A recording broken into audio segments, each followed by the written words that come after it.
প্রিয় শিক্ষার্থী, আসসালামু আলাইকুম। অভিভাবকবৃন্দ, আপনাদের প্রতিও সালাম রইল।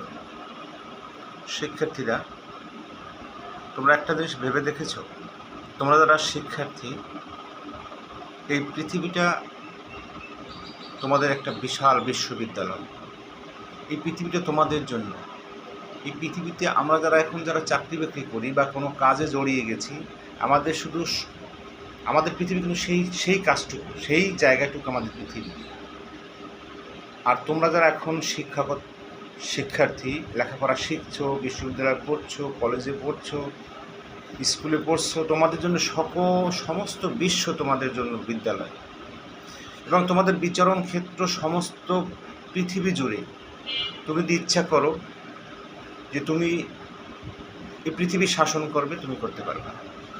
তুমি যদি ইচ্ছা করো তুমি চাঁদে যেতে চাও, তুমি চাঁদে যেতে পারো ইচ্ছা করো। তুমি যদি ইচ্ছা করো মঙ্গল গ্রহে যাবা, তুমি মঙ্গল গ্রহে যেতে পারো।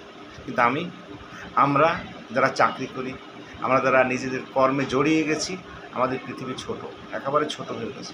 আর তোমাদের পৃথিবী বিশাল। সুতরাং সময় দাও, লেখাপড়ায় সময় দাও, নিজেকে সময় দাও।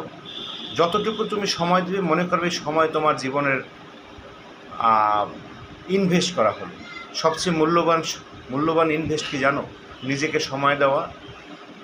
কোনো কিছু অর্জন করায় সময় দেওয়াটা হচ্ছে সবচেয়ে মূল্যবান।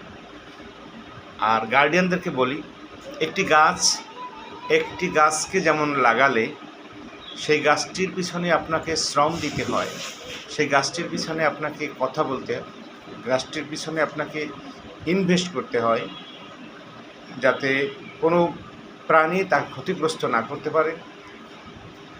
তারপরে বেড়া দিতে হয়।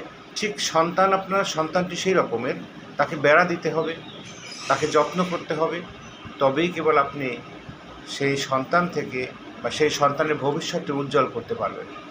আর যদি সময় না দেন, যদি না দিতে পারেন, যদি তাকে আমরা জন্ম দিয়েছি বা সন্তানদেরকে ওরা পৃথিবীতে আসছে, ছেড়ে দিলাম, তাদেরকে সময় দিলাম না, তাহলে কিন্তু তারা মানুষ হতে পারলো না। মানুষ হওয়া কি শুধুমাত্র বড় চাকরি করা তা না। আপনি দেখবেন অনেক বড় বড় চাকরি করেও পিতামাতাকে কিন্তু সময় শ্রম দেয় না। সুতরাং আমরা তাদেরকে সময় দেব।